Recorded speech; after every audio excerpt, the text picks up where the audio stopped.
জামাত এবং শিবির এই দুই দলকে একা ছাত্রদল মোকাবেলা করার জন্য যথেষ্ট। যে 2 মিনিট শিবিরের সাথে টিকতে পারে না, আবার লাগতে আসে, এটা কি কালচার ভাই? এই বাংলাদেশে আর কখনো মপ হবে না। 15.5 বছর ছাত্রলীগের চোখে চোখ রেখে আমরা রাজনীতি করেছি। আমরা একটি দিনের জন্য গুপ্ত হইনি। আমাদের উপর আঘাত আসলে সমুচিত জবাব দেওয়া হবে, এক বিন্দু পরিমাণ ছাড় দেওয়া হবে। আমি আবারও বলছি, আমার যুবদল লাগবে না, স্বেচ্ছাসেবক লাগবে না, আমার বিএনপি লাগবে না। শুধু এটুকু বলে দিলাম, কোনোভাবেই কাম্য ছিল না।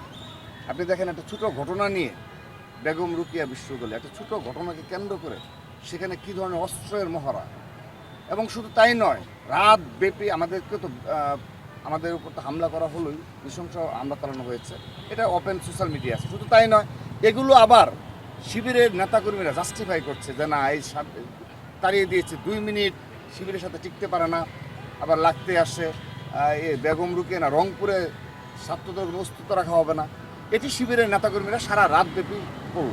তারপর কি হলো, এই ঢাকা সদরের এই যে জনাব তারেক রহমানের যিনি প্রতিদ্বন্দ্বী, তিনি সহ জামাতের ঊর্ধ্বতন নেতৃবৃন্দ এটাকে এতভাবে সাফাই করলো যে একটা বীর হিসাবে আখ্যায়িত করলো, এভাবে অস্ত্র শস্ত্র নিয়ে ছাত্রলীগের স্টাইলে হামলা করাকে।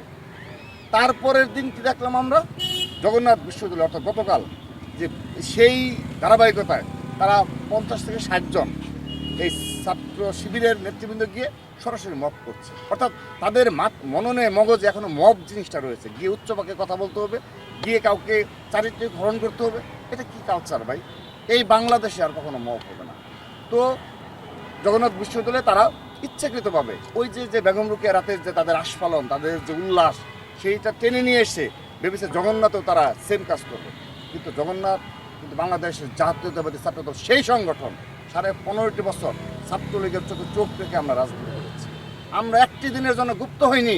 একটি দিনের জন্যও আমাদের জীবনের ঝুঁকি থাকা সত্ত্বেও আমার ছাত্র দলের একজন নেতা কর্মী ওই ছাত্রলীগের পতাকা তলে গুপ্ত হয়ে রাজনীতি করেনি।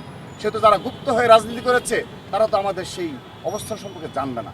আমাদের উপর আঘাত আসলে সমুচিত জবাব দেওয়া হবে, এক বিন্দু পরিমাণ ছাড় দেওয়া হবে।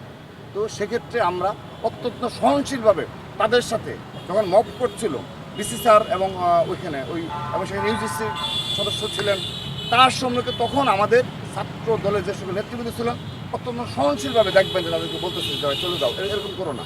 তারা আরও উদ্যত আচরণ করছে। তারপর যা হওয়ার তার জন্যে পুরোপুরি দায়ী হলো এই ছাত্র শিবিরের এই উদ্যত আচরণ, এই মববাজি আচরণ। এবং তারপর ঢাকা কলেজে দেখেন, ঢাকা কলেজে কী ঘটেছে সেই একই ঘটনা আপনি দেখেছেন যে নিউ মার্কেট থানা ছাত্র শিবিরের একজন নেতা, তিনি আমার ঢাকা কলেজ ছাত্র দলের রানিং সদস্য সচিব, যিনি জুলাই আগস্ট গণঅভ্যুত্থানে মৃত্যুর হাত থেকে বেঁচে ফিরেছেন, দেখেছেন তার সেই গুলি বেদ করে চলে গেছে, একটু এই পাশে হলেই তিনি আমাদের মাঝেই থাকতেন না। তাকে কী ধরনের হুমকি দেয়, হুমকি দিয়ে সারা রাত, হুমকি দিয়ে আবার সারা দিন গেছে, সারা রাত গেছে, সে আর তো আর আসে না।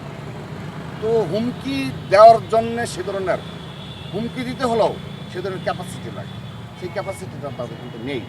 তারপর দেখেন আজকে আমরা শুনলাম, আমরা আজকে প্রোগ্রাম করছি, এখানে শুনলাম আমাদের যে ঢাকা বিশ্ববিদ্যালয়ের নেতৃবৃন্দ আসছে, জানালো যে আজকেও লাঠি সুতা পাইপ টাইপ ওপেন প্রদর্শন করে করছে। আমি স্পষ্ট ভাষায় বলছি, জামাত এবং শিবির এই দুই দলকে একা ছাত্রদল মোকাবেলা করার জন্য যথেষ্ট। আমি আবারও বলছি, আমার যুবদল লাগবে না, স্বেচ্ছাসেবক লাগবে না, আমার বিএনপি লাগবে না। শুধু এটুকু বলে দিলাম, যদি এই ধরনের এই দেশীয় অস্ত্র প্রদর্শন পূর্ব এবং হুমকি এবং মববাজি এবং সন্ত্রাসী কায়দায় রাজনীতি করতে চায় ইসলামী ছাত্র শিবির, তার পরিণতি তাদেরকে ভোগ করতে। আমি স্পষ্ট ভাষা বলছি, আমরা আমাদের ছাত্রদল কেন্দ্রীয় সংসদের পক্ষ থেকে সারা দেশকে আমরা নিবৃত রেখেছি, অত্যন্ত সহনশীলভাবে রেখেছি। কিন্তু তাদের যেখানে একটু সামান্য অবস্থান আছে, যে রংপুর সে তাদের আচরণগুলো শুধু দেখবেন। আমরা বাংলাদেশের প্রতিটি জায়গায়, প্রতিটি উপজেলা, জেলার প্রতিটি শিক্ষা প্রতিষ্ঠানে ছাত্রদলের কিন্তু কমিটি রয়েছে। আমরা তাদেরকে নিবৃত্ত করেছি যে না, আমরা এই জুলাই গণঅভ্যুত্থানে এই আগস্ট মাসে আমরা এটা করতে পারি না, এটা প্রচেষ্টা সুবিধা পাবে। ঢাকা শহরে হয়েছে, ওকে হয়েছে, আশেপাশে কোথাও যেন না হয় সেগুলো আমরা নিয়ন্ত্রণ করেছি, কিন্তু তারা বুঝে না, ফিল করে না। আমি তাদের প্রতি অনুরোধ জানাচ্ছি, আজকেও তারা সেই একই কাজ করেছে। যদি নেক্সট টাইম কখনো এই ধরনের দেশীয় অস্ত্র প্রদর্শনপূর্বক রাজনীতি এই ইসলামী ছাত্র শিবির করে, আবার তাদের সে পরিণতি গতকালের মতো পরিণতি তাদেরকে ভোগ করতে হবে। নাকি ভাই টি